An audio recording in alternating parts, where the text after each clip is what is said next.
Buenos días. Pues el día de hoy vamos a informar sobre la situación de la salud. Van a intervenir el doctor Alcocer, también el doctor Hugo López-Gatell, Zoé Robledo del Seguro Social, Luisa María Alcalde, la secretaria del Trabajo. Nos acompaña también Graciela Márquez, secretaria de Economía. Va a intervenir también Marcelo Ebrard para exponer sobre la situación de los paisanos, de los migrantes en esta pandemia, cómo hemos actuado y qué está sucediendo, cómo se les está apoyando, asistiendo, protegiendo a nuestros paisanos migrantes. Entonces, vamos a comenzar con el doctor Jorge Alcocer. Su permiso, señor presidente. Muy buenos días, tengan todas y todos ustedes. Desde hace días ya pensamos en el regreso, pero aún no termina la Jornada Nacional de Sana Distancia. Nos faltan 13 días. Ante el COVID todos tenemos que asumir las responsabilidades que nos tocan. Cuidarnos entre todos y de manera particular a las compañeras y los compañeros de trabajo en situación de mayor riesgo. Estarán de acuerdo conmigo que el éxito de la reapertura es responsabilidad de todos. No podemos adelantarlo. El Gobierno de México ha puesto a la disposición de las empresas y los centros de trabajo lineamientos con el fin de lograr una reapertura exitosa, escalonada y responsable de las actividades laborales. Para la elaboración de este documento se contó, como ustedes saben, con la participación coordinada de la Secretaría de Salud, la Secretaría del Trabajo y Previsión Social, la Secretaría de Economía, así como del Instituto Mexicano del Seguro Social. Hoy nos centraremos en dichos lineamientos, los cuales derivaron de los acuerdos publicados en el Diario Oficial de la Federación el 14 y 15 de mayo, respectivamente, en relación con la reapertura de las actividades sociales, educativas y económicas. Como ya señaló el presidente, en el pulso de la ciudad nos enfocaremos a ello con la participación del doctor López-Gatell, de la Secretaria del Trabajo, la maestra Luisa María Alcalde, la presencia de la doctora García de Márquez, de Economía, el maestro Zoé Robledo, director general del IMSS. Le doy la palabra a Hugo López-Gatell. Con permiso, señor presidente. Gracias, maestro. Secretarias, muy buenos días, canciller, director general. Muy buen día a todas y todos. Yo les voy a presentar de manera sintética el informe técnico que presentamos ayer por la noche con el corte más reciente y enfatizaré dos mensajes que tienen que ver con lo que ya señala el doctor Alcocer de la importancia de mantenernos de sana distancia. Podemos ver que llevamos ya estos 57 días de la Jornada Nacional de Sana Distancia, nos faltan 13 días extraordinariamente importantes porque estos 13 días son 2 periodos de incubación, son la duración media del periodo de aislamiento de una persona con COVID, es el tiempo que dura la contagiosidad de esta enfermedad y todavía tenemos varias zonas que están en posibilidad de tener una reducción aún más importante en el número de contagios. La Ciudad de México, o en general el Valle de México, como hemos destacado todos los días, está en este momento en la zona de máxima transmisión, máxima intensidad de contagios y de casos y de hospitalizaciones que ocurren cada día. Necesitamos tener un cambio en el momento epidémico en la zona que ocupa la cuarta parte de los contagios que hay en el país. A nivel internacional, tenemos más de 4.618.000 personas que desde el inicio de la epidemia, en los primeros días de enero, han tenido COVID y de ellas 26%, que son 1.183.000, lo han tenido en los últimos 14 días. Esto quiere decir la parte activa de la epidemia y es importante destacar que se ha ido reduciendo esta parte activa, pero permanece todavía como una proporción muy importante. Prácticamente el 50% de la transmisión en los últimos 14 días ocurre en la región de América, desde luego incluido nuestro país. En cambio, Europa tiene ya una reducción sustancial de esta contribución, y hay que estar pendientes de otras regiones, en particular el Mediterráneo Oriental, que está en una fase creciente, lo que quiere decir que se están expandiendo las epidemias en los estados soberanos de esa región del mundo. En la siguiente, podemos ver la situación de México, donde 51.633 personas desde el 28 de febrero, donde tuvimos el primer caso confirmado, han tenido COVID y de ellas 11.300 han tenido esta enfermedad en los últimos 14 días. Esta es la parte activa de la epidemia y como pueden ustedes apreciar a lo largo de las últimas 7 o 10 días, esta proporción de personas con enfermedad activa en los 14 días recientes ha ido incrementando, lo que corrobora precisamente el mensaje de que tenemos una epidemia todavía en fase creciente en varias ciudades, más una epidemia en fase de estabilidad en la Ciudad de México y el Valle de México. Desafortunadamente, 5.332 personas han perdido la vida por esta enfermedad y se han estudiado más de 177.000 personas que en su momento fueron casos sospechosos y resultaron en los 51.000 confirmados o los 98.567 que fueron descartados. En la siguiente podemos ver el mapa acumulativo. Hoy no me voy a concentrar en él, lo presentamos todas las tardes, pero quiero destacar la parte activa de la epidemia en las siguientes 2 diapositivas. En este mapa, en el que sigue, vemos la parte activa. Hay noticias positivas. Algunos estados, en concreto Baja California Sur y Nayarit, han pasado a un momento de disminución de transmisión, por lo que aparecen ahora en verde, en la medida en que el número de casos que han ocurrido en los últimos 14 días es inferior a 100 casos, cuando antes estaban por encima de esta cifra. Vemos también el estado de Quintana Roo, que se destaca aquí en esta gráfica de barras, que era de los primeros 4 estados con mayor transmisión y hoy se encuentra en la posición número 11 porque está disminuyendo muy rápidamente su transmisión de esta enfermedad. La siguiente. Cuando vemos por incidencia, 8.8 personas por cada 100.000 habitantes, 8.8 por 100.000 habitantes han tenido COVID en los últimos 14 días, y lo podemos comparar tanto en el mapa con las intensidades del color verde como en la gráfica de barras, en donde vemos que la Ciudad de México tiene todavía una intensidad de incidencia muy alta, 30 por 100.000 habitantes, mientras que el Estado de México, que es fundamentalmente la zona conurbada en el Valle de México, tiene casi 25 por 100.000 habitantes. La siguiente. Tenemos las defunciones que han ido acompañando, desde luego, en fecha de ocurrencia, con un desfase promedio de 9 días que se puede extender hasta 36 días posteriores al inicio de los síntomas. Me refiero en el segundo caso a las personas que han tenido que ser hospitalizadas y que permanecen, algunas de ellas, por periodos muy largos en las terapias intensivas. Y se encuentran todavía sumando las defunciones en la medida que tenemos una importante carga de casos nuevos, y que estos casos nuevos a su vez dependen del acúmulo de casos activos que existen en los últimos 14 días. La siguiente. Vemos por entidad federativa siguen una distribución semejante a la de los casos acumulados, en la medida en que, desde luego, las defunciones son el evento último de esta epidemia como evento irreversible, pero también destacamos, aunque ya no hemos puesto la actualización, que más de la tercera parte de personas con la enfermedad que requiere hospitalización tienen una recuperación en corto plazo, y en un promedio de 5 días pueden reintegrarse a su vida normal en la medida en que no tienen necesidad de pasar a las terapias intensivas. La siguiente. Y la siguiente. Vemos la curva acumulada, 51.633 casos, de los cuales 2.414 se registraron en las últimas horas, en las últimas 24 horas, contadas desde ayer y el día previo, y esto representa un incremento de 4.9%. Como se puede ver en las barras que están en la parte baja de la diapositiva, las columnas anaranjadas, se encuentra en esta fase de estabilidad, en donde tenemos una alta transmisión, pero no hay un cambio significativo de día a día en el número de casos. Y por último, la ocupación y disponibilidad hospitalaria, la resumiremos en que tenemos 39% de las camas destinadas a COVID,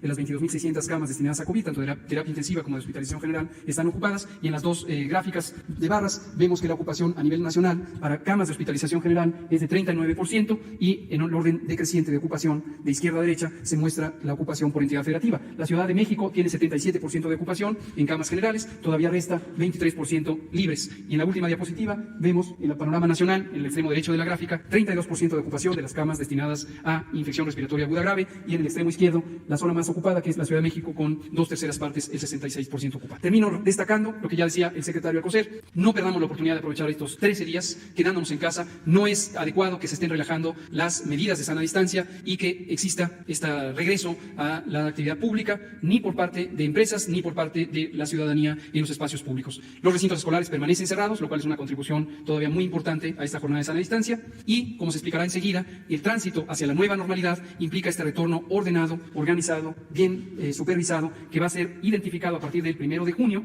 y en antelación a ello, el fin de semana anterior al lunes 1 de junio, mediante un semáforo que nos va a ir indicando en cada entidad federativa cuál es la característica de la epidemia, la capacidad resolutiva, la vulnerabilidad social y la movilidad que puede haber al interior del Estado y fuera del Estado, como los parámetros fundamentales que al final llevarán a la ciudadanía a identificar de manera resumen 4 colores: rojo, naranja, amarillo o verde, que corresponden con exactamente las medidas que se deberán tomar, que básicamente tienen que ver con la intensidad de recuperación de las actividades públicas. Esto a partir del 1 de junio, de aquí al 30 de mayo, seguimos todavía. Quédate en casa, quédate en casa, quédate en casa. Gracias.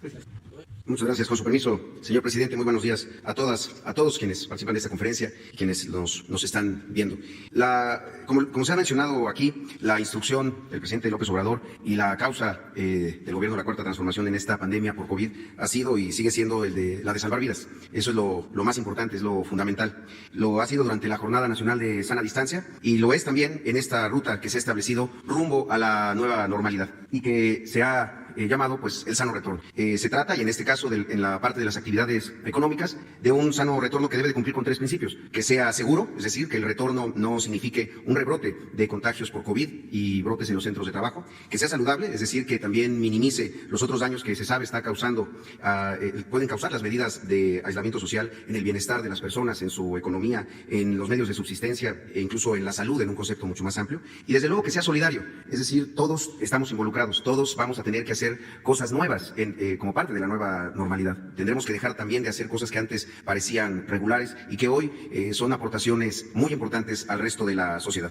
La ruta de este sano retorno está establecida en 2 acuerdos publicados el 14 y el 15 de mayo por parte de la Secretaría de Salud, y en particular en este caso habla de la incorporación de 3 industrias muy importantes para la economía nacional y para la economía de las personas, que a partir del 1 de junio van a ser consideradas como esenciales. Ustedes lo saben, hubo durante toda esta Jornada Nacional Nacional de Sana Distancia, industrias que tienen que seguir trabajando, la producción de alimentos, los supermercados, en fin. Este acuerdo plantea que a partir del 1 de junio se incorporan 3 más. La fabricación de equipos de transporte, esto es la industria automotriz, la industria de construcción de camiones, la industria aeroespacial y la de autopartes. En segundo lugar, la minería y en tercer lugar, la construcción. A partir de eso es que se publicaron lineamientos técnicos de seguridad sanitaria en el entorno laboral por parte de la Secretaría de Salud y, como ya se ha dicho aquí, en coordinación con las Secretarías de Economía, del Trabajo y el Seguro Social. Estos lineamientos plantean, en la siguiente, un mecanismo para poder verificar que estas empresas que el 1 de junio van a empezar a regresar de manera gradual y escalonada hayan cumplido con los protocolos que establecen los propios lineamientos, protocolos de seguridad sanitaria en el entorno laboral. Quiero decirles que estos protocolos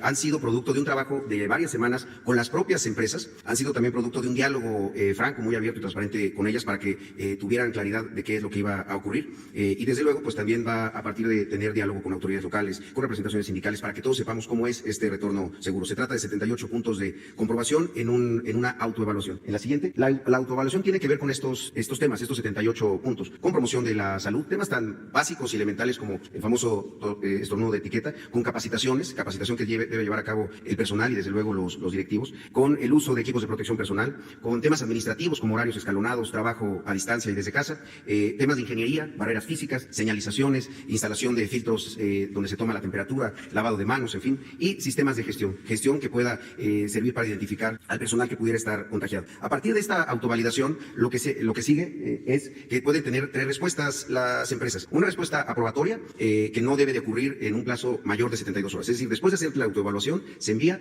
y en menos de 72 horas se le indica a esa industria si ya ha sido aprobado el protocolo. La otra respuesta es que es todavía insuficiente y que necesitamos mayor información para fortalecer ese propio protocolo, o industrias que tengan una respuesta denegada, es decir, que tengan que reiniciar su proceso. Aquí hay 2 cosas importantes. En el caso que una empresa logre concluir y tenga por aprobado este protocolo, entonces podría llegar a iniciar labores antes del 1 de junio, pero insisto, de manera escalonada y muy responsable a partir de esta autoevaluación. En caso de que la evaluación no sea satisfactoria, habrá empresas que tengan necesidad de que una parte de sus trabajadores acudan al centro de trabajo a terminar las adecuaciones o hacer capacitaciones. La siguiente, por favor. Esta autoevaluación parte de un principio que también ha sido fundamental, un pilar de la Cuarta Transformación, que es la confianza. Las relaciones entre gobierno y sociedad se partían en que los ciudadanos no confiaban en el gobierno, pero tampoco el gobierno confiaba en los ciudadanos, y entonces todo tenía que ser a partir de supervisiones y con un criterio más bien de sanción. Aquí lo que estamos planteando es que la autoevaluación es bajo protesta de decir verdad. Cuando hacen una palomita diciendo que tienen uno de estos 78 puntos, nosotros creemos en que estos empresarios están diciendo la verdad. En ese sentido, firman esta carta compromiso diciendo que todo lo manifestado es verdad, aceptan que puede haber un proceso de acompañamiento y de asesoramiento, y también aceptan algo más, que haya inspecciones aleatorias. Y en esas inspecciones aleatorias, en caso de incumplimiento, se procede a la clausura. No podríamos nosotros hacer que los que están haciendo las cosas bien sufran consecuencias a partir de quienes lo pudieran estar haciendo de manera incorrecta. Y por último, este es el mismo proceso, digamos, en la forma de un flujo. Y la última, esto es simplemente cuáles son las fuentes de información y los responsables de todas estas etapas, tanto de la supervisión y como en el caso de que pudiera haber una clausura. Y por último, el presidente nos instruyó la creación de un equipo de seguimiento, un equipo de especialistas técnicos que puedan estar dando seguimiento a esta reapertura durante las próximas 2 semanas y después también ya a partir del 1 de junio. Este sistema, este mecanismo va a ser de gran utilidad para el resto de las industrias, incluso para las propias esenciales que están hoy abiertas y que tendrán que tener un protocolo similar, pero sobre todo para las que empiecen a abrir, como lo ha dicho el subsecretario López-Gatell, a partir de los semáforos. Y está integrado por 4 especialistas, encabezados por el doctor Mauricio Hernández, director de Prestaciones Económicas y Sociales del Seguro Social, epidemiólogo, investigador nivel 3 del Sistema Nacional de Investigadores, la maestra Elodina Guerra, directora general de Industria Pesada y Alta Tecnología. Ella es maestra en Economía y la primera mujer que tuvo el reconocimiento de excelencia profesional por la Universidad Autónoma de Nuevo León, y licenciado Alejandro Salafranca, de la Unidad de Trabajo Digno de la Secretaría del Trabajo, etnógrafo de la ENA, y el doctor Ricardo Cortés Alcalá, por parte de Salud, director general de Promoción a la Salud, también epidemiólogo con estudios en salud pública y también con estudios en implementación de reglamento sanitario internacional por parte de la Organización Mundial de la Salud. Esto es el sano retorno a las actividades económicas y es un proceso que tiene que ser, como hemos dicho, saludable, seguro y sobre todo solidario. Todos tenemos que poner de nuestra parte en este seguro retorno a la nueva normalidad. Gracias, señor presidente. Muchas gracias, presidente, secretarios, compañeros, medios de comunicación y a los que nos escuchan. Hemos seguido con las visitas a los diferentes centros de trabajo, a las diferentes empresas, como hemos venido informando cada semana respecto al cumplimiento de las medidas sanitarias. Aquí ya los responsables, los doctores, fueron muy claros en que continuamos en la Jornada Nacional de Sana Distancia, por lo que se va a continuar con estas visitas hasta el último día del mes y después, ya a partir de junio, iniciar unas visitas distintas según el semáforo y según las medidas que deban implementarse en cada una de las regiones. Como podemos ver, aquí tenemos la gráfica, el 94% de las empresas y los centros de trabajo durante esta semana están en cumplimiento. 6% insiste en negarse a cerrar los centros de trabajo. Aquí se incrementó 1%, no es un incremento, muy alto, pero sí también es un mensaje para que no se relajen las medidas y para que se cumpla, si esas son, dentro de las determinaciones de la Secretaría de Salud. Ahora, ¿dónde están estos sectores? Tiendas departamentales, comercio de productos no esenciales, venta, reparación, mantenimiento y distribución de vehículos para uso particular. Principalmente en estos tres sectores encontramos ese porcentaje del 6% que se ha negado a cerrar. Siguiente. El 42% de las empresas que se negaron a cerrar están en los municipios donde han sido más afectados por la pandemia. Esto también preocupa, este porcentaje aumenta también porque se ha focalizado las visitas y las inspecciones en estos municipios. Y ahora vamos a dar algunos ejemplos. Primero, de buen comportamiento. Tenemos el centro comercial La Marina en Manzanillo con 150 trabajadores. Tenemos el caso de Mazda, con 6,679 trabajadores, que también ha venido cumpliendo en Irapuato. Tenemos el caso en Mérida, Yucatán, de Almacenes Ánfora. Estos tienen 3 sucursales de 50 trabajadores. Tenemos el caso de Fujikura, en Coahuila, 1,602 trabajadores. Y también tenemos casos donde se han negado a cerrar, y aquí los vamos a presentar. Tenemos el grupo comercial, un centro comercial en Tapachula. Tenemos el caso de Mega Sports en la Ciudad de México, en la alcaldía Iztacalco, con más de 50 trabajadores. Y finalmente en Guadalajara, respecto a venta de muebles, Muebles América, comercializadora de Muebles América SADCB. El llamado es, todavía faltan 13 días, todavía es un llamado para que las empresas cuiden a sus trabajadores y nos cuidemos todos. Muchas gracias, presidente. Con su permiso, señor presidente. Buenos días a todas y a todos. Quiero presentarles el reporte, sí, por favor, respecto a la protección de mexicanos en el exterior. El primer tema sería repatriación de mexicanas y mexicanos. ¿En qué vamos? A esta fecha, el Gobierno de México ha participado de un modo u otro en la repatriación de 12,746 mexicanas y mexicanos en el exterior. Prácticamente de todo el mundo. Sin embargo, ahí les presentamos un cuadro que nos dice de dónde han sido el mayor número. Claramente es América Latina, con 6,904. Segundo lugar, Europa, 3,952 y así sucesivamente. Lo que es muy interesante de observar es la presencia mexicana global. Ya una vez que pase la pandemia, podremos darnos cuenta que no solo por razones de turismo, que ha crecido mucho, sino por la presencia de las y los mexicanos en todo el mundo, hoy en día es mucho más compleja y global de lo que fue en las décadas pasadas. Algunos casos de repatriaciones muy recientes, mexicanos desde El Salvador que no habían podido salir, ya llegaron a nuestro país. La siguiente, por favor, Argentina. La siguiente, Colombia y Perú. El segundo tema que les quiero comentar es la estrategia para reanudar los servicios consulares, especialmente en los Estados Unidos. Se establecieron 7 criterios uniformes para brindar servicios de calidad, cuidando la salud y atendiendo normativas locales. En Estados Unidos las normativas son muy diferentes en cada ciudad y en cada estado. Entonces, sin embargo, se pueden sintetizar en estos cuidados. La siguiente, por favor. Estamos procediendo a la reapertura progresiva de los consulados en los Estados Unidos. A esta fecha, en operaciones mínimas tenemos 25 y la reactivación esta semana ocurrirá en 5, McAllen, St. Paul, Houston, Sacramento y Boston. La siguiente, por favor. Algunas imágenes de lo que estamos o lo que están trabajando las y los compañeros de los consulados, a quienes quiero agradecerles mucho este día, su esfuerzo durante estas semanas, estos días. Aquí tienen ustedes la imagen de Los Ángeles, se guarda la debida distancia, ya las personas están siendo recibidas. Tucson y Phoenix es lo mismo, en un sistema. Están fotos muy recientes. Tenemos Brownsville, San José y San Bernardino. La siguiente, por favor. En el caso de Houston hay una iniciativa que vale la pena subrayar de parte de la cónsul Alicia, quien ha estado a cargo y propuso una red, un proyecto Mujeres Migrantes Mentoras, que es una red de solidaridad entre las mujeres que ya están establecidas en Estados Unidos y mujeres que son migrantes recientes. En Chicago se está ya preparando lo que es la participación en el censo 2020, que como ustedes saben ha sido muy importante esa lucha para que pueda censarse a las y los ciudadanos, sean residentes o migrantes en los Estados Unidos. Protección consular a distancia, algunos ejemplos: Dallas, Houston, San Francisco. Eso se sigue trabajando.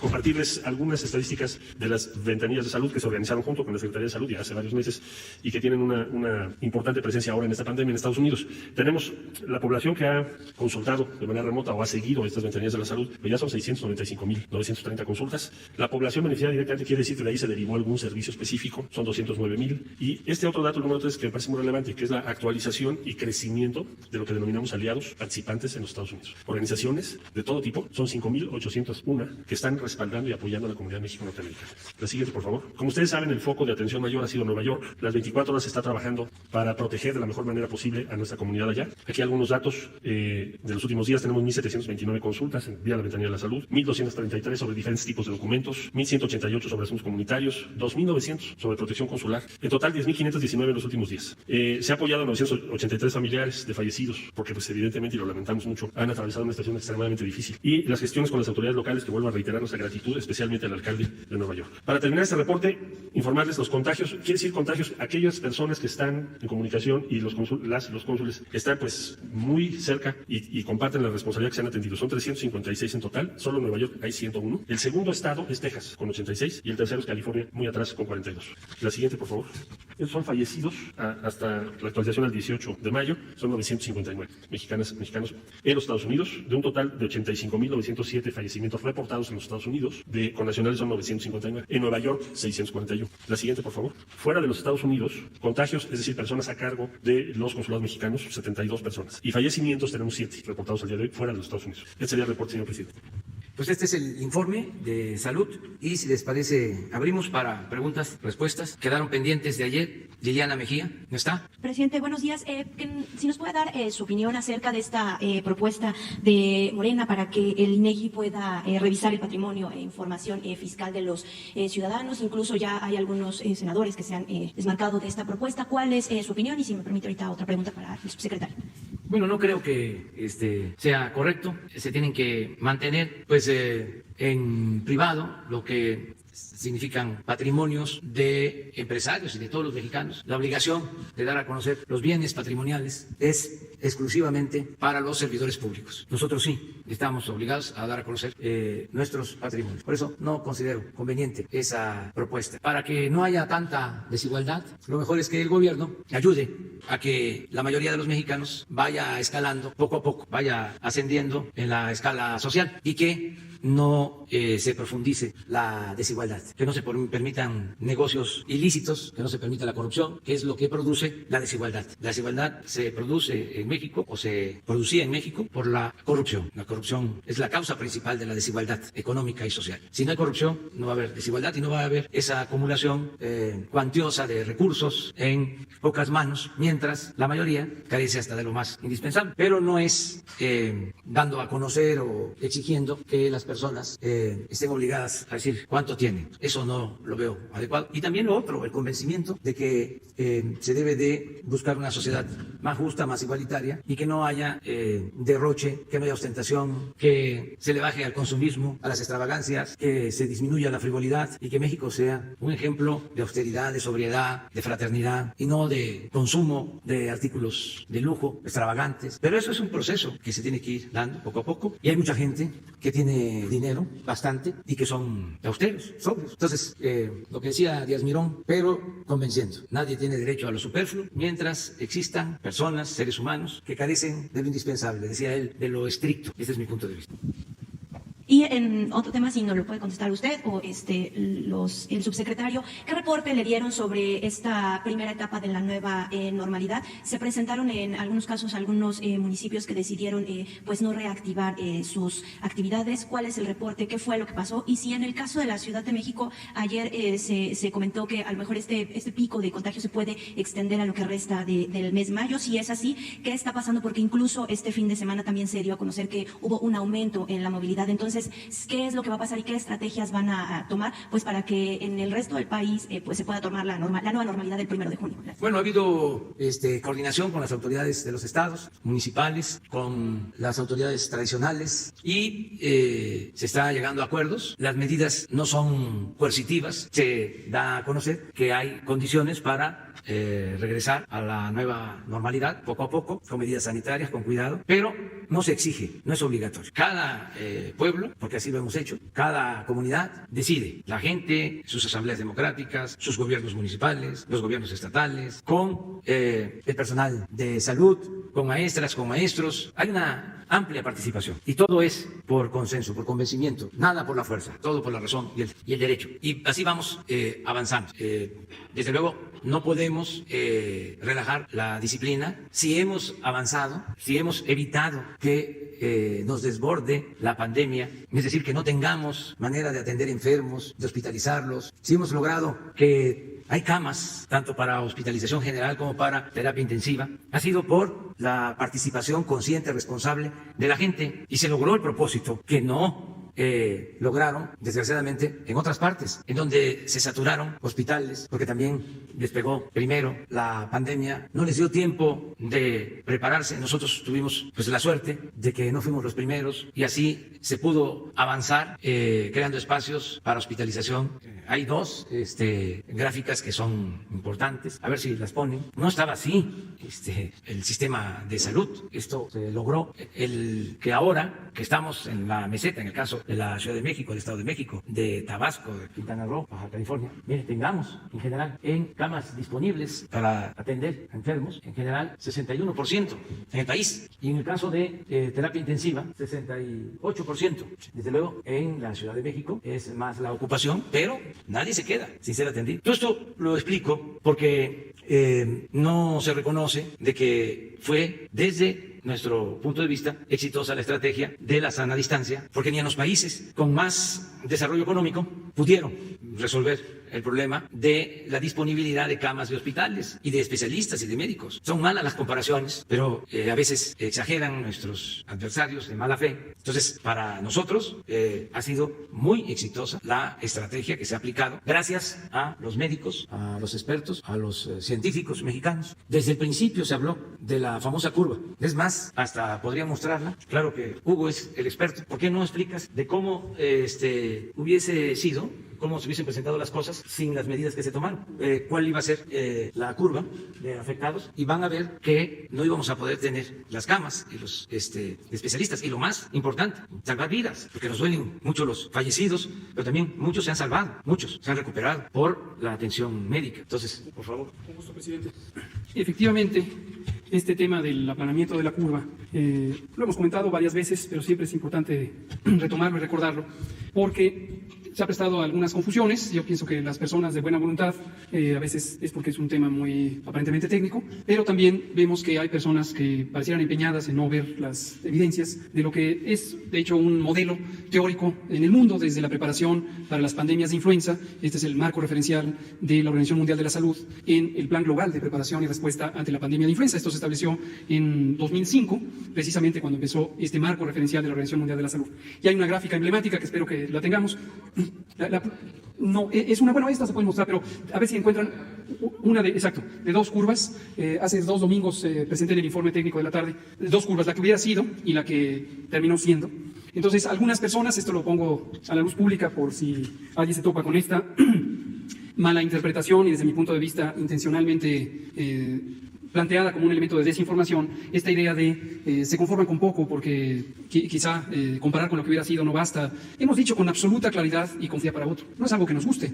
El escenario ideal, el que soñaríamos todas y todos, es no tener una epidemia. Pero las epidemias existen, son parte de la realidad. Igual que existen las tormentas, existen los huracanes, existen los terremotos. Entonces, quien persistiera en un momento dado en una construcción de información como si se pudieran evitar estos fenómenos, pues realmente está empeñada o empeñado en tergiversar la información y quizá en confundir al público. Nos parece importante, no nos perdemos la esperanza de que en algún momento este tipo de personas pudieran allegarse de los recursos tanto de información como intelectuales o incluso emocionales que les permitieran procesar con un poquito más de prudencia la información científica, pero sobre todo nos interesa que no confundan a otras personas de buena voluntad. Entonces, en ese sentido, retomo, hay un marco referencial de la Organización Mundial de la Salud planteado en 2005 para el Plan Global de Preparación y Respuesta ante la Pandemia de Influenza. Lo adoptaron todos los Estados miembros de la Organización Mundial de la Salud y es esta comparación entre la curva epidémica en su libre evolución, en su historia natural, como se conoce técnicamente, que típicamente es una curva muy pronunciada, que sube y baja en poco tiempo y causa un importante impacto, primero, en saturar los sistemas de salud o los servicios de salud, segundo, en que contribuye a la mortalidad porque no se logran dar abasto los sistemas de salud para atender a las personas en necesidad, y tercero, la carga absoluta, la cantidad absoluta de personas afectadas es mayor. Y en cambio existe otra curva, que es una curva que se le llama curva más plana o curva aplanada, es una curva comparativamente menor en términos de la altura, y en cambio es más extendida. ¿Por qué? Porque difiere uno el riesgo.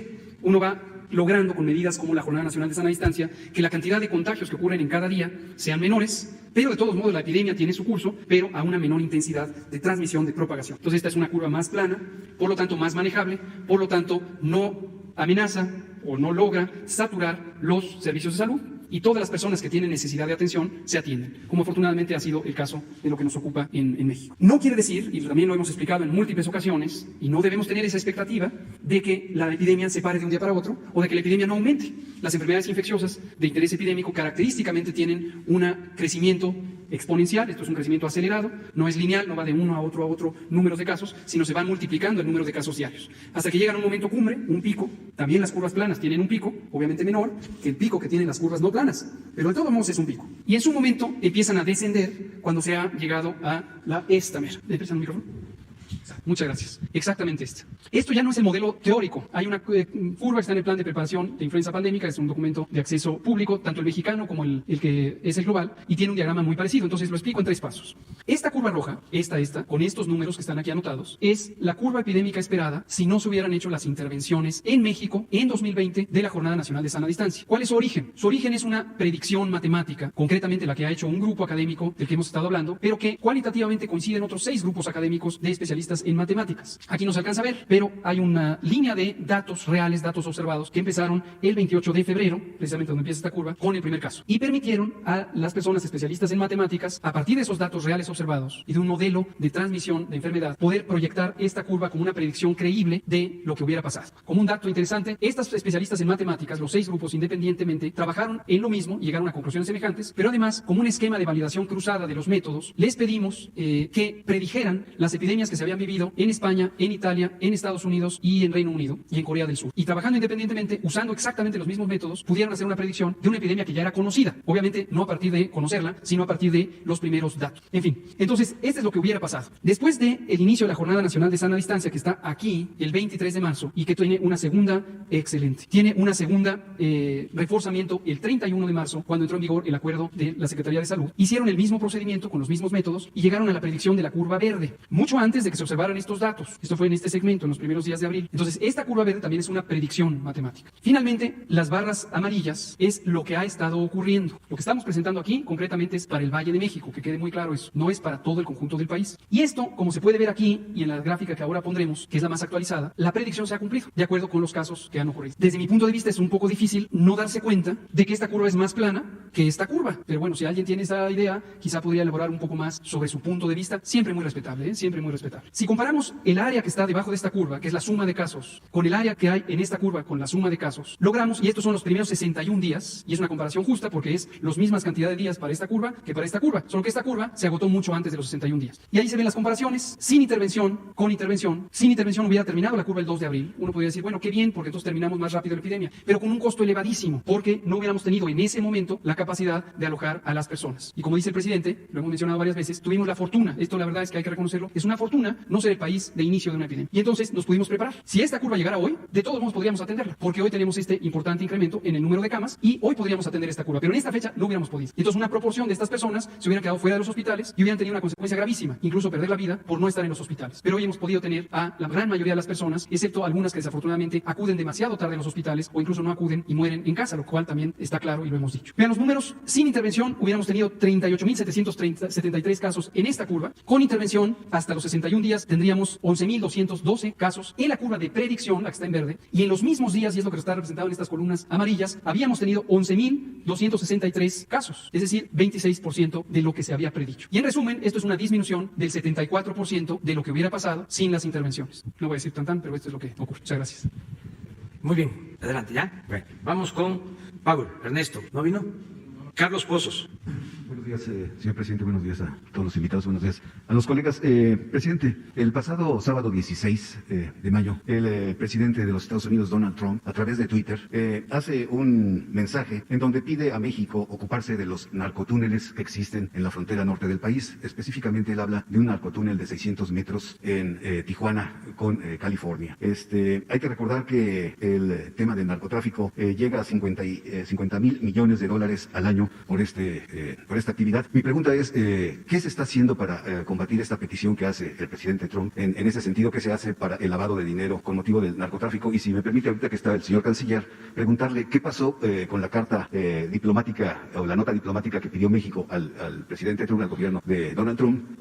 Si hay alguna respuesta, ya lleva una semana de esta petición. Esa es mi pregunta. Bueno, en efecto, se descubrió un túnel en Tijuana hacia San Diego. Lo que mencionó el presidente Trump es cierto, y hay cooperación entre los dos gobiernos para evitar que se siga transportando droga hacia Estados Unidos de esta manera, y con toda la vigilancia que se está llevando a cabo por parte de la Secretaría de Defensa y de la Secretaría de Marina. Sí se está evitando el traslado de droga a Estados Unidos, y bueno, ese hecho es una prueba de que se está actuando y se está haciendo de manera conjunta. Entonces es cierto lo que sostuvo el presidente Trump. Nosotros tenemos todos los elementos, todas las pruebas, sabemos lo que sucedió y cómo se actuó, y existe cooperación y va a seguir existiendo cooperación con el gobierno de Estados Unidos con respecto a las soberanías de los dos países. Acerca de la otra pregunta, pues Marcelo. Su permiso, señor presidente. Con todo gusto. La nota diplomática en cuestión, que es muy reciente, ya nos dijeron las autoridades norteamericanas que la están revisando y vamos a tener una respuesta pronto. Pero más allá de eso, te adelanto lo siguiente. La nota hace referencia a la última solicitud de la Fiscalía General de la República de información que fue de septiembre del 19 ratificada en febrero del 2020 respecto a Rápido y Furioso. Y se refiere a varias cosas. La solicitud tiene que ver con armas recuperadas en México y o en Estados Unidos. Tiene que ver con declaraciones de todos los testigos o participantes que no han sido publicadas al 100%. Y tiene que ver con una serie de detalles muy relevantes que denotan que hay una investigación de muchos años y que hace falta esa información para avanzar y concluir. Eso es previo al envío de la nota, obviamente, y ahí lo refiero. Entonces, seguramente la respuesta que vamos a tener tiene que ver con todos esos elementos que estoy comentando, que está solicitando la Fiscalía General de la República. Esa indagatoria va a tener una repercusión muy importante y por eso la nota diplomática sí lo hicimos saber. Es lo que haces en una nota diplomática. Es decir, hay de dos: o se mintió al Congreso de la Unión y a la sociedad mexicana por parte de las autoridades de México diciendo que no se sabía nada de esto, o bien se atropelló, se violentó la soberanía nacional de México. Y por eso es algo que es del mayor interés de la opinión pública. Entonces estamos haciendo la referencia y estamos ubicando por qué es tan importante para México, por qué nos importa tanto a los ciudadanos que se culmine esa indagatoria que está en la Fiscalía General de la República y que tuvo movimiento tan recientemente como en febrero de este. De eso se trata. Sabemos que nos van a responder. Concluyo. Hay una muy estrecha cooperación y una estrategia de seguridad que se ha venido conversando entre ambos países. Les recuerdo a ustedes la visita del fiscal general de Estados Unidos. Varios encuentros ha habido que ha encabezado el secretario de Seguridad, el doctor Durazo, con el Gabinete de Seguridad y diferentes instancias de los Estados Unidos. Y ahí se han tratado varios temas. Es otro de los temas que se está tratando ahí y seguramente va a haber una respuesta, ya nos lo adelantaron, de cooperación con México en este indagatorio. También allá pueden desaparecer expedientes. Perdón, no te escuché bien. Que si allá también pueden desaparecer expedientes. En Estados Unidos se habla que ya no encuentran algunos expedientes. Una buena parte está desclasificado. Entonces se preguntará, bueno, ¿qué es lo que están ustedes preguntando? Datos sobre armas específicas, seguimiento respecto a armas no recuperadas en México, pero que son partes de este operativo, y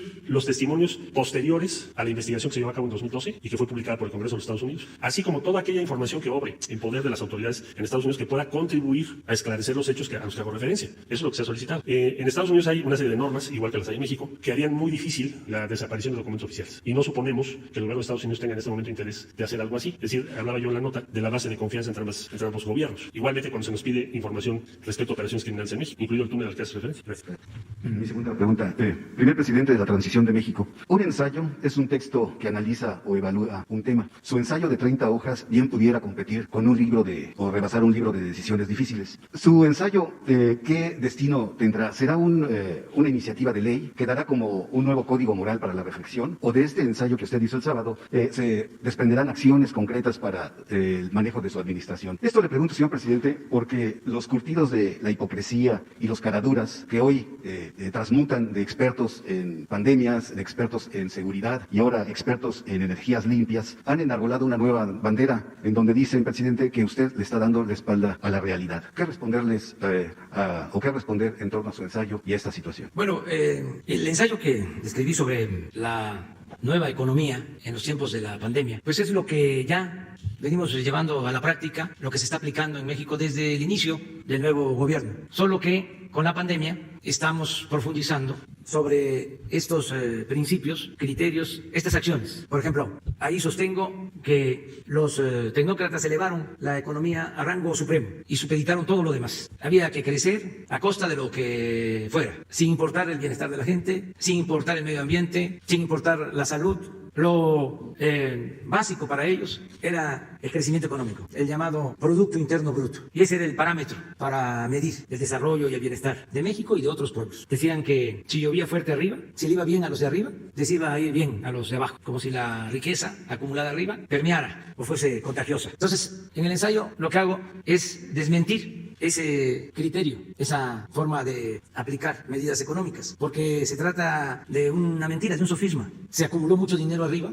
Puse el ejemplo en el ensayo de lo que sucedió en el sexenio de Carlos Salinas. Ocupamos al final del sexenio el 4º lugar en multimillonarios en el mundo. 4º lugar de multimillonarios en el mundo. En el sexenio de Salinas pasamos de un multimillonario, de una familia, los Garzazada, a 24 en un sexenio. De acuerdo a la revista Forbes, que publica la lista de los multimillonarios, los que tienen más de $1,000 millones cada uno. Entonces pasamos de 1 de 1988 a 24 en 1994, en 6 años, que fue cuando se entregaron los bancos, las empresas, cuando se hizo la transferencia de bienes públicos a los allegados de Carlos Salinas. Y se formó el llamado Grupo Compacto, que si usamos rigor intelectual o académico, estaríamos hablando de la nueva oligarquía. Pero no solo eso, en ese sexenio fue cuando se registró el mayor crecimiento económico, de entonces a la fecha, del 88 hasta nuestros días, más de 30 años de crecimiento económico. O sea, y el promedio fue 2% en 30 años. Y en el sexenio de Salinas fue 4%.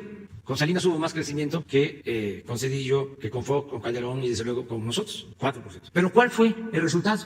Fue cuando tuvimos más multimillonarios, cuando se entregaron más bienes de la nación a particulares, cuando hubo más crecimiento económico, pero también fue cuando hubo más desigualdad económica y social. Y están los datos. ¿Y saben quiénes ofrecen los datos? La OCDE, el Banco Mundial y el INEGI.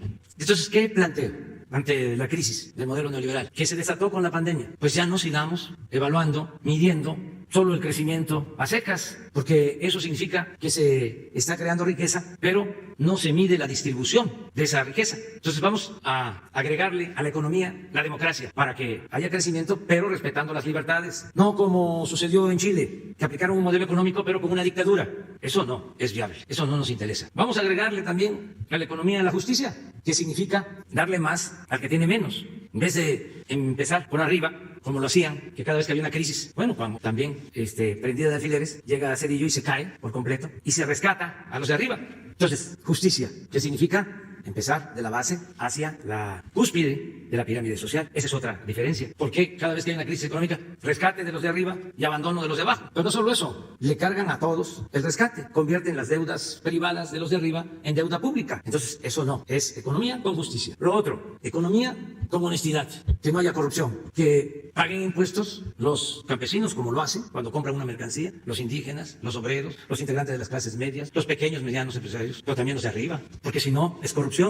Son fraudes fiscales, las condonaciones de impuestos, el tráfico de influencia. Entonces, economía con honestidad. Economía con austeridad. ¿Para qué el crecimiento económico si todo se queda en la compra? Porque también eso es Producto Interno Bruto. Si se compra un avión de lujo, también se mide y tiene que ver con el Producto Interno Bruto. Y puede ser crecimiento. Entonces, ¿por qué la ostentación? ¿Por qué el derroche? ¿Por qué no la austeridad? Lo que dijimos hace un momento. ¿Por qué no adoptamos la austeridad no solo como forma de gobierno, sino como forma de vida? ¿Por qué el consumismo desbordado, la extravagancia, la frivolidad? México es uno de los países en donde más se consumen artículos de lujo, de los más extravagantes artículos de lujo. No se puede imponer nada, como dijimos, nada por la fuerza, pero bueno, que valgamos por nuestra integridad, por nuestros principios, no por el lujo barato, no por lo material. Entonces es economía con austeridad y economía también con bienestar. Eso es lo que plantea el ensayo, y no es solo pensando en México, es pensando en el mundo. ¿Por qué también lo escribí? Porque siempre los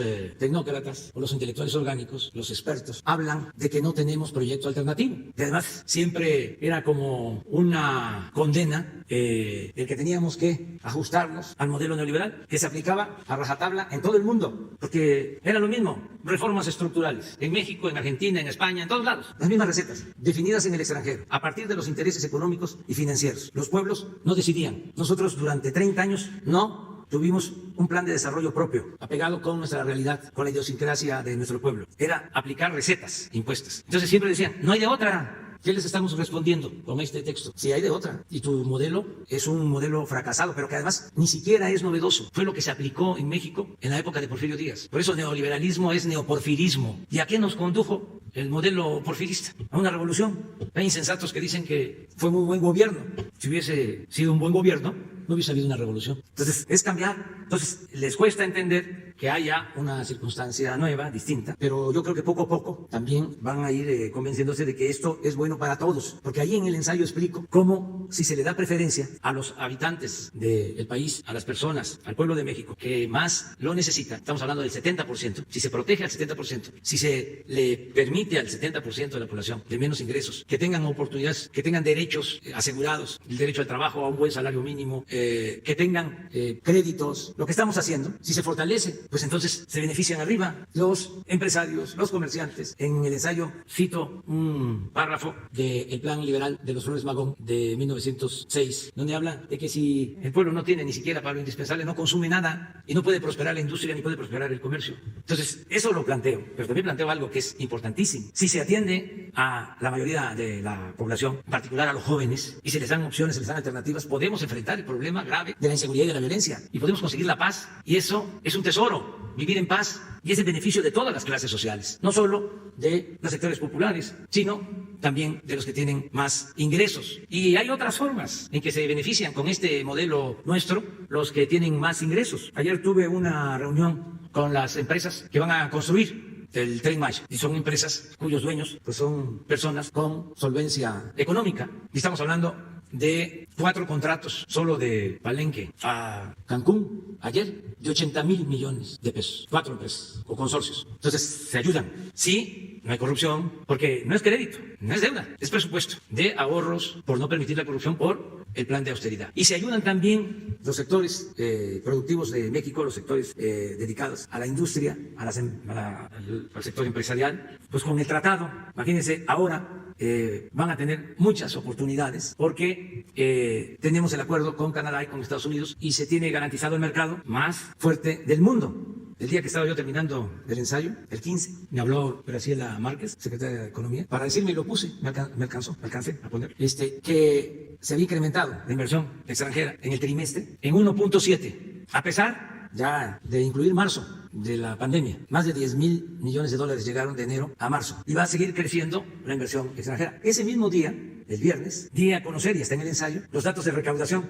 Apostaban a que se nos iba a caer la recaudación. Bueno, de enero al 15 de mayo, porque eso no fue trimestre, sino fue hasta terminé el ensayo a medianoche y trabajaron en el SAT para tener el dato actual, un incremento de 4.9 en términos reales en la recaudación, de enero al 15 de mayo. ¿Por qué aumenta la recaudación? Porque nos están ayudando, nos están dando su confianza los contribuyentes, y porque también ya no se condonan impuestos. Imagínense cuánto se dejaba de cobrar. Ahí doy un dato en el ensayo sobre cuánto condonaron, creo que 280,000 millones de pesos en 2 sexenios, en los 2 sexenios anteriores. 280,000 empresas que debían 10,000 millones y que les condonaron del impuesto, mientras el campesino, el obrero, todos pagando impuestos. Una gran injusticia. Por eso escribí este ensayo, para explicar cuál es el contexto de nuestras acciones, cuál es el marco teórico, porque no es un gobierno de ocurrencias, es teoría y es práctica, es pensamiento y acción. Entonces sirve para explicar, sirve también para que se quiten miedos,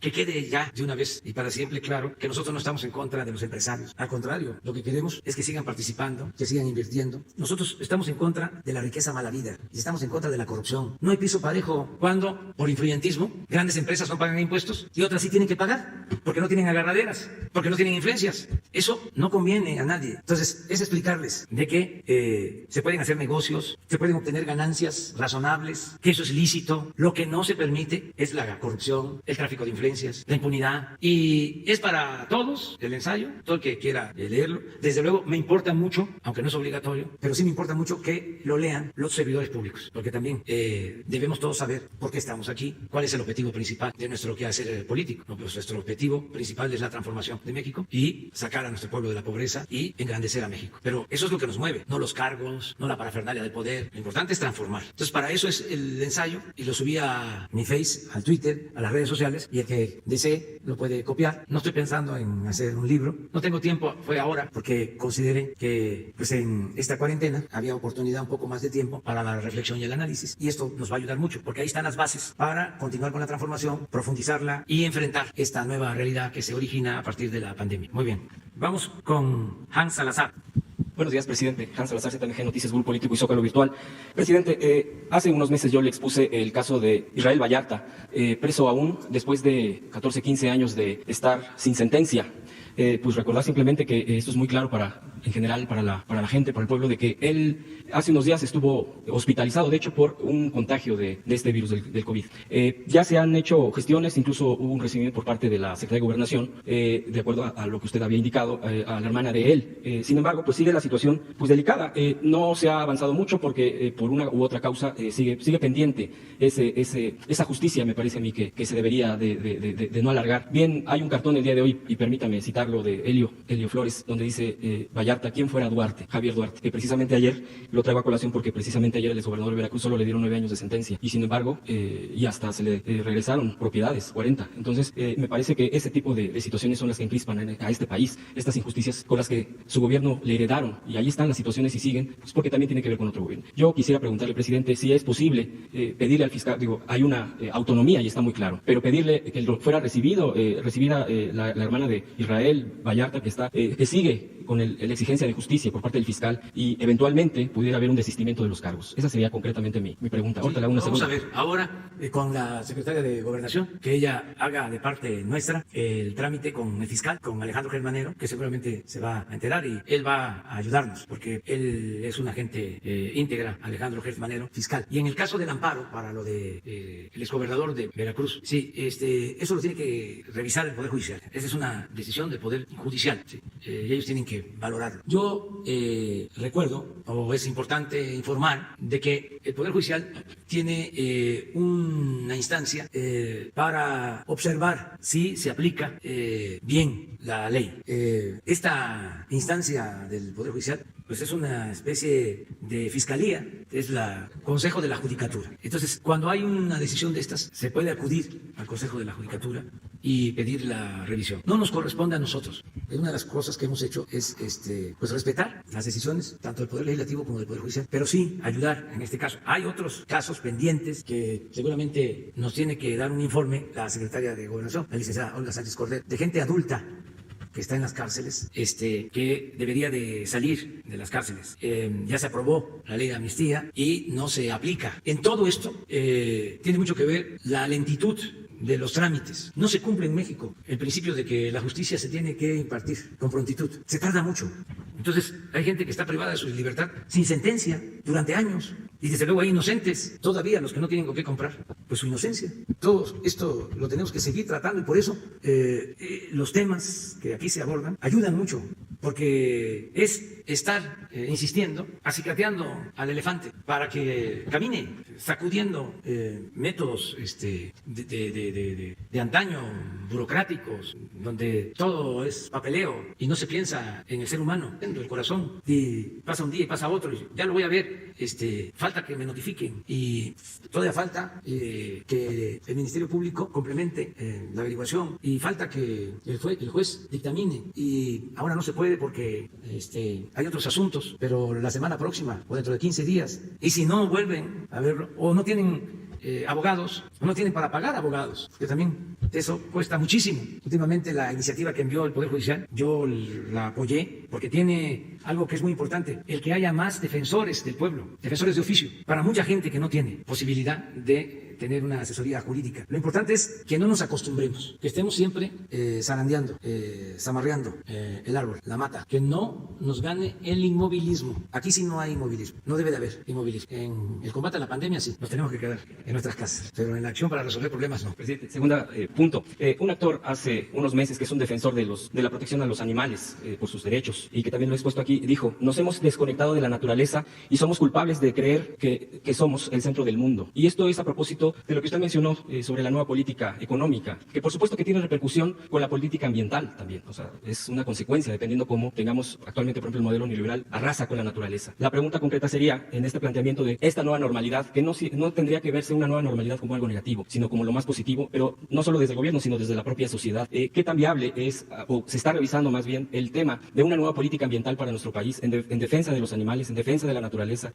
Aquí se ha tocado el punto, pero hacer un programa completo y aprovechar aprovechar este momento de que pudiera ser un parteaguas también positivo. Concretamente, Semarnat realizó foros, hasta donde tengo información, no tengo más, a partir de que usted aquí instruyó sobre la realización de estos, nada más que no se tiene mayor información. Yo quisiera preguntarle al respecto, y aprovechando el canciller, sobre la reapertura, si nos pudiera detallar la reapertura de empresas, cuáles empresas en coordinación con Estados Unidos se va a dar y de qué manera, escalonada o pues cuál va a ser la ruta, pues. Gracias. Sí, tenemos que regresar a la normalidad con una actitud distinta, y nos ha ayudado mucho este tiempo para la reflexión, el análisis, el reencuentro con nuestras familias. Todo esto ha tenido mucho de positivo. Estaba yo viendo una encuesta donde se le preguntaba a la gente sobre su experiencia en este tiempo de mayor unidad en la familia, y eso lo han visto como algo positivo, y eso pues tiene que ver con lo que somos los mexicanos, con nuestros valores que se estaban olvidando, porque era ¿cuánto tienes, cuánto vales? Era el salir adelante sin escrúpulos morales de ninguna índole, triunfar a toda costa, era el individualismo, el aspiracionismo, y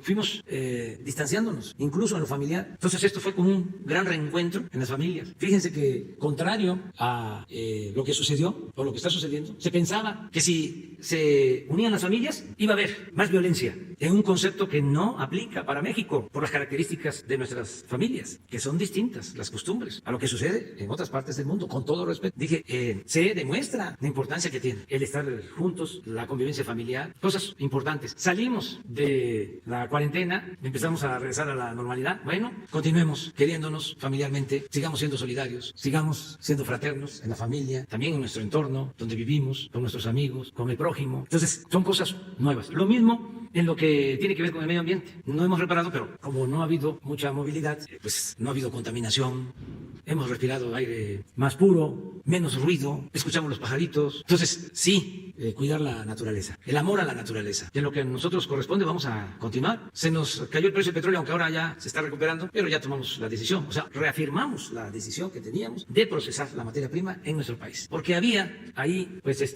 todavía la duda de si procesábamos un porcentaje considerable, 75-80%, y comprábamos todavía una cantidad, un volumen de gasolina en el extranjero. A partir de la crisis, a partir de la caída en el precio, dijimos no, vamos a ser autosuficientes, vamos a procesar todo lo que consumimos, y lo que consumimos es mucho menos que si optamos por vender petróleo crudo al extranjero. No necesitamos extraer un recurso no renovable como se hizo hasta en 3.400.000 barriles diarios, sino con 1.800.000 barriles tenemos para nuestro consumo interno. ¿Qué va a significar esto? De que vamos a dejar reservas para las futuras generaciones. Una reposición de reservas, vamos a reponer reservas que se han agotado. Y esto es medio ambiente y dejar este recurso hacia adelante. Entonces, hoy viene una nota de que se autorizó en el 19 permisos para fracking. No es cierto, y lo voy a investigar. Dijimos no al fracking, no a la explotación minera a diestra y siniestra. No hemos entregado una sola concesión para la minería, entre otras cosas porque hay millones de hectáreas concesionadas del periodo neoliberal que ni siquiera se están explotando, sino que entregaron las concesiones y utilizaron los títulos de concesión para la especulación financiera. No al maíz transgénico.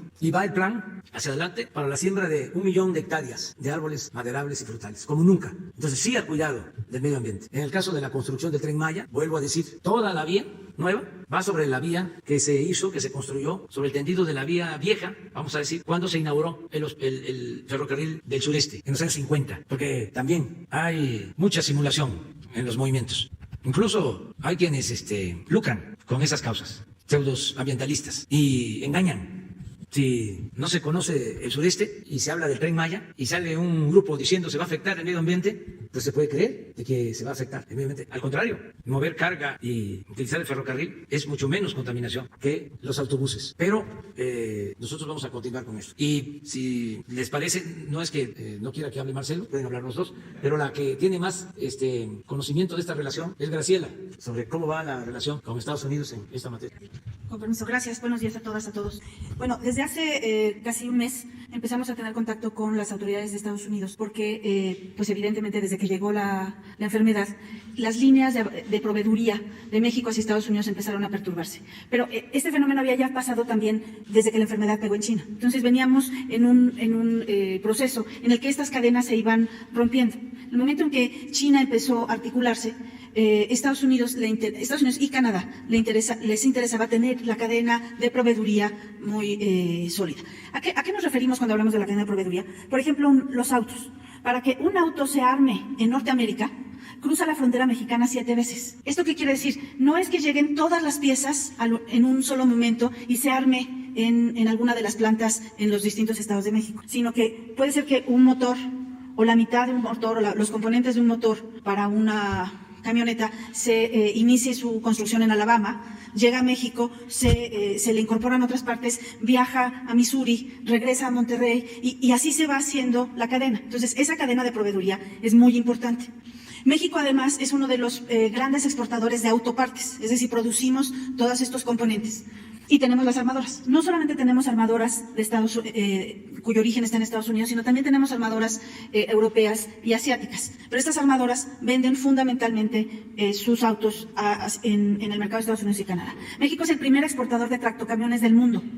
Producimos tractocamiones, camiones de carga, para todo el mundo. Entonces, sí era muy importante sincronizar la entrada en vigor. Pero había una diferencia muy importante entre Estados Unidos, Canadá, incluso Europa y por supuesto Asia, con México. La diferencia es que, como aquí se ha señalado, la llegada del COVID-19 fue posterior en México que en los otros países.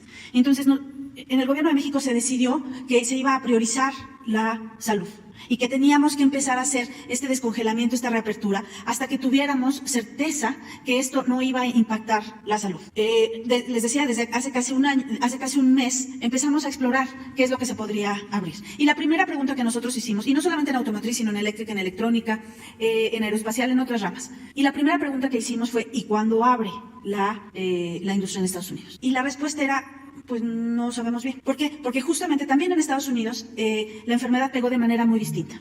Todos escuchamos el caso de Nueva York con un impacto muy, muy fuerte y la enfermedad tuvo distintos ritmos, un ritmo distinto de Illinois que de California o Florida. Entonces la apertura en Estados Unidos también ha sido distinta.